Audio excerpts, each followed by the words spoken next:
ராஜா, ராஜ்யம், அதன் புத்திரர்கள். இது மூணு தான் பைபிள்.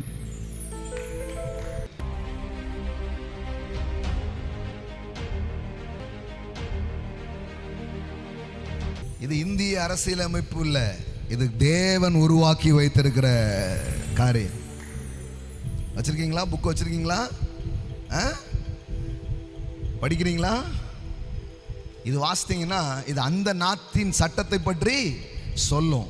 அந்த நாடு எப்படி ஃபங்க்ஷன் ஆகுது, அந்த நாட்டினுடைய நீதி என்ன, அந்த நாட்டினுடைய நோக்கம் என்ன, அந்த நாட்டினுடைய சட்டம் எப்படிப்பட்டது, இந்த அரசன் எப்படிப்பட்டவர், இவருடைய அரசாட்சி எப்படி இருக்கும், இவர் ஆளுகை கீழே வந்தா எப்படி இருக்கும், இவருடைய குடிமக்கள்கள் எப்படி இருப்பார்கள். பாருங்க, இது எல்லாமே சிம்பிளா சொல்லணும்னா மூணே வார்த்தை தான். மூணே மூணு வார்த்தை தான். ஒன்று ராஜா, ராஜ்யம், அதன் புத்திரர்கள். இது மூணு தான் பைபிள்.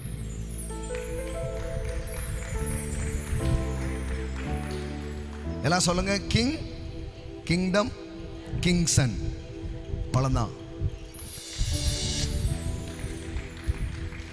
எல்லாம் சொல்லுங்க. ராஜ்யம், ராஜா, ராஜபுத்திரர்கள் தான் பைபிள். அதனாலதான் நீங்க வந்திருக்கிறது ராயல் ஃபேமிலி.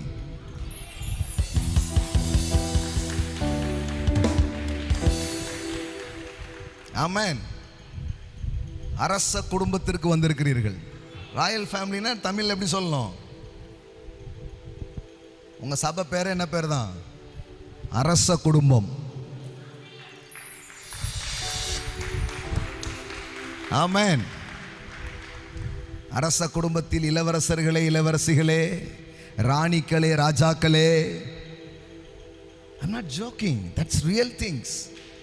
Amen. இதான் நிஜம், இதான் நிஜம். நம்ம இந்த எண்ணம் நமக்கு அவ்வளவா உள்ள இருக்கிறதுல பாருங்களேன். நம்மளை யாரோ நினச்சிக்கிட்டு உட்கார்ந்துட்டு இருந்தோம்னா வேற மாதிரி தான் வாழ்வோம். நீங்கள் யார்? ராஜ்யத்தின் புத்திரர்கள். எல்லாம் சொல்லுங்க, ராஜ்யத்தின் புத்திரன் நான். ஆமென்.